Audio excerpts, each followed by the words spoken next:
فبأي آلاء ربكما تكذبان حسنا وَأَقِيمُوا الصَّلَاةَ اور کیا عید لیا؟ نماز قائم کرو۔ کیا پتہ چلا کہ نماز سے پہلے بھی میں نے جواب دیا تھا کہ نماز صرف ہمارے اوپر فرض نہیں بلکہ اس سے پہلے کی امتوں پہ بھی نماز فرض تھی۔ بنی اسرائیل کا تذکرہ ہے اور آگے کیا آ گیا؟ وَأَقِيمُوا الصَّلَاةَ نماز قائم کرو، ایک ہدیہ دیا۔ وَآتُوا الزَّكَاةَ زکوٰۃ ادا کرنا۔ ثُمَّ تَوَلَّيْتُمْ یہ سارے عہد اللہ نے لیے، یہ سارے وعدے اللہ تعالیٰ نے بنی اسرائیل سے یہودیوں سے لیے، پھر آگے فرمایا ثُمَّ تَوَلَّيْتُمْ اس کے بعد تم نے پیٹ پھر گئے ہمارے حکموں سے۔ ہم اور آپ نے بھی کیا عہد لیا تھا اللہ سے؟ الستُ بربکم قالوا بلی شہدنا، اے اللہ آپ ہی ہمارے رب ہیں، ہم آپ کی عبادت کریں گے، ہم فجر میں بھی اٹھیں گے، ظہر میں بھی جائیں گے، عصر میں بھی جائیں گے، مغرب بھی پڑھیں گے، عشاء بھی پڑھیں گے، روزے بھی رکھیں گے، حج بھی کریں گے، زکوٰۃ بھی دیں گے، اچھے سے برتاؤ بھی کریں گے۔ بتاؤ کتنے لوگ اس پہ قائم ہیں؟ کتنے لوگ اس پہ قائم ہیں؟ اب اگر میں یہ کہوں جو بنی اسرائیل کی کنڈیشن اس زمانے میں تھی وہ کنڈیشن آج ہمارے زمانے میں ہماری ہے، ایمان والوں کی ہے، مسلمانوں کی ہے۔ ثم توليتم سارے حکموں کے آنے کے بعد تم پھر گئے، پیٹ پہ لی، فجر ہو رہی ہے تم سو رہے ہو، زور کی اذان تمہارے کانوں میں پڑ رہی ہے تمہیں احساس ہی نہیں ہے، زکوٰۃ تمہارے اوپر واجب ہے لیکن زکوٰۃ نہیں نکال رہے، حج پر ہونے کے بعد حج نہیں کر رہے، پڑوسیوں کے ساتھ برا برتاؤ کرو۔ اللہ کے نبی کے سامنے ایک عورت رہے گی، وہ فرمایا گیا اے اللہ کے نبی، اس کا جب جنازہ اٹھا فرمایا اے اللہ کے نبی یہ جو ہے نوافل کی بہت زیادہ کثرت کرتی تھی، نوافل کی بہت زیادہ کثرت کرتی تھی، لیکن اس کے زبان سے، اس کی زبان کی شر کی وجہ سے پڑوسی پریشان تھے۔ حدیث بیان کر رہا ہوں، اللہ کے نبی نے فرمایا جہنم میں۔ ہاں اللہ کے نبی نے کیا فرمایا؟ جہنم میں۔ دوسری عورت کا جنازہ اٹھا، مسلم احمد کی حدیث، فرمایا اللہ کے نبی زیادہ نوافل تو نہیں تھی لیکن پڑوسی اس کے اس سے خوش تھے، بڑا اچھا اخلاق تھا، فرمایا یہ جنت۔ جو عہد و پیمان ہم اور آپ سے لیا گیا وہ بنی اسرائیل سے لیا، جو بنی اسرائیل سے لیا وہ ہم سے لیا، وہ بھی قائم نہیں رہے، ہم بھی قائم نہیں رہے، بس اللہ سے دعا کریں اللہ ہمارا انجام مجھے سنا۔ ثم تولیتم الا قلیلا منکم اور ہم کو اس عہد پہ قائم کر دے اللہ تعالیٰ، الا قلیلا منکم وانتم معرضون پھر تم پھر گئے، الا قلیلا تم میں سے کچھ چند ایسے تھے جو اس پہ باقی رہے سوائے چند لوگوں کے، وانتم معرضون اور تم نے ہمارے حکموں سے اعراض کیا۔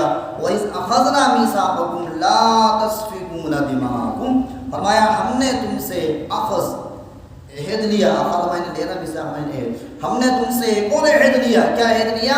لا تسفکون دماءکم کہ دیکھو آپس میں خون مت بہانا، آپس میں ایک دوسرے کو قتل مت کرنا، تسفکون قتل کرنا، دماء خون۔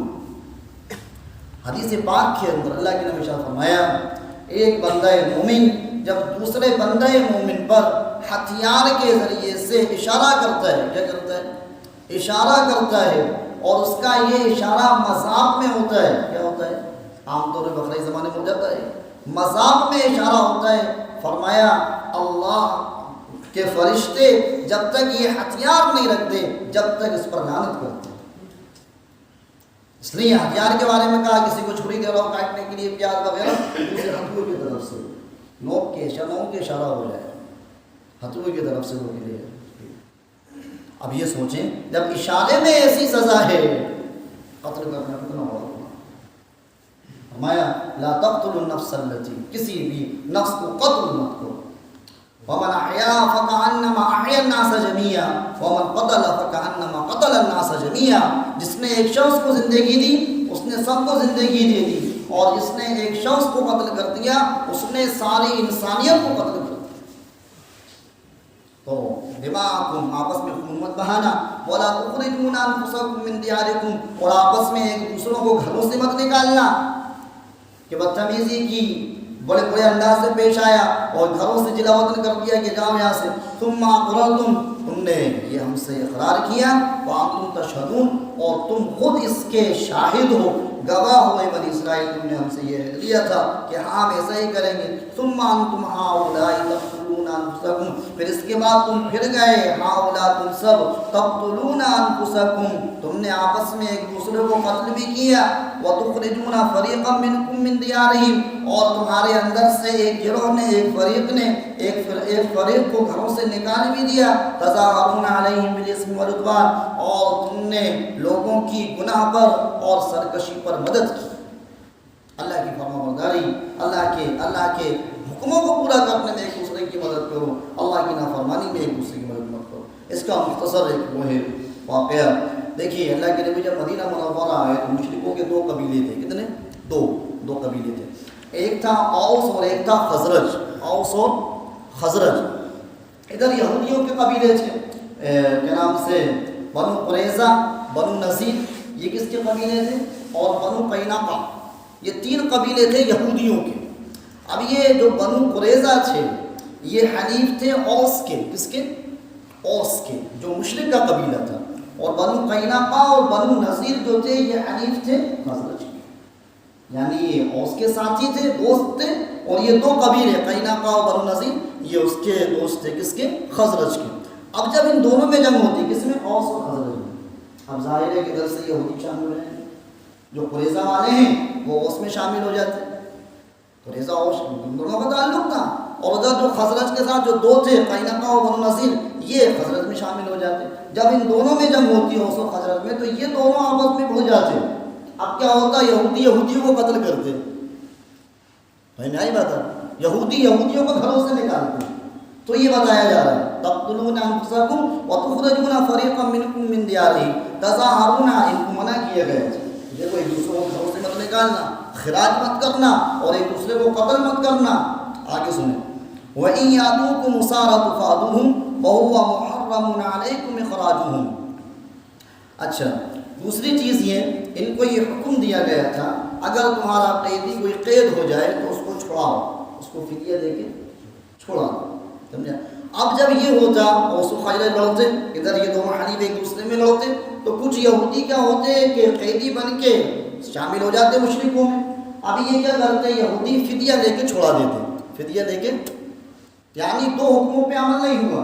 2 حکموں پہ عمل، قتل والے پہ بھی عمل نہیں ہوا، گھروں سے نکالنے والے پہ بھی عمل نہیں ہوا، آپس میں لڑے بھی، ایک دوسرے کو نکالا بھی. ایک حکم پہ عمل کر دیا کہ فدیہ دے کے اپنے ساتھی کو چھڑا کے لے آئے. آگے فرمایا فَتُؤْمِنُونَ بِبَعْضِ الْكِتَابِ وَتَكْفُرُونَ بِبَعْضٍ، کہ تم بعض حکموں پہ ایمان لاتے ہو اور بعض حکموں سے اعراض کر دیتے ہو. آدھے تیکر آدھے بڑے. تم نے ہمارے کچھ حکموں پہ عمل کیا اور کچھ حکموں کو نکال دیا. یاد رکھیے قرآن کے ہر حکم پہ عمل کرنا، اللہ کے نبی کے ہر حکم پہ عمل کرنا یہ مکمل ایمان ہے. قرآن کی ایک آیت کا انکار بھی کفر ہے. ایک آیت کا، قرآن کی ایک آیت کا انکار پورے قرآن کا انکار ہے. آج ہم دیکھیں ہمارے کیا جو ہمیں اچھا لگا کھانے میں، میٹھا کھانا سنت ہے کیونکہ ہمارا دل بھی چاہ رہا ہے نا، اور اس سے کہو کہ صاحب لباس، چہرہ، ٹوپی، چال ڈھال، اخلاق، وہاں کہاں گئی سنت؟ تو افتؤمنون ببعض الکتاب وتکفرون ببعض. ایک نماز پڑھ لی، باقی چاروں آئے، کبھی زکوٰۃ دی کبھی نہیں دی، نبی والے اخلاق نہیں، نبی والے معاملات نہیں، کبھی کر لیا کسی پہ عمل کر لیا کسی پہ عمل نہیں کیا. تو یہ تو یہودیوں کی علامت بتائی. ایمان والا تو فرمایا سنیں قرآن کیا ہے یا ایھا الذین آمنوا ادخلوا فی السلم کافہ. فرمایا اے ایمان والو ایمان میں، اسلام میں پورے داخل ہو جاؤ. ولا تتبعوا خطوات الشیطان، شیطان کے پیچھے مت چلو، انہ لکم عدو مبین، وہ تمہارا کھلا ہوا. اس لیے ہم اور آپ بھی اتنا ہم اور آپ کو پتہ ہے کہ یہ اسلام کا عمل ہے، یہ میرے اللہ کا حکم ہے، اس کو مکمل طریقے سے ادا کریں گے انشاءاللہ. افتؤمنون ببعض الکتاب وتکفرون ببعض فما جزاء من یفعل ذلک منکم الا خزی فی الحیاۃ الدنیا. اب دیکھیں اس زمانے کے اعتبار سے بتا رہا ہوں میں آپ کو یہ بات. قرآن تو 14 سال پہلے نازل ہوا، آگے آیت کیا ہے آپ غور کریں. فما جزاء من یفعل ذلک منکم، جب انہوں نے یہ کیا، کسی حکم پہ عمل کیا، کسی حکم کو چھوڑ دیا، ایک روزہ رکھا دوسرا نہیں رکھا، ایک نماز پڑھی دوسری بول کر دی، مثال دے رہا ہوں میں آپ.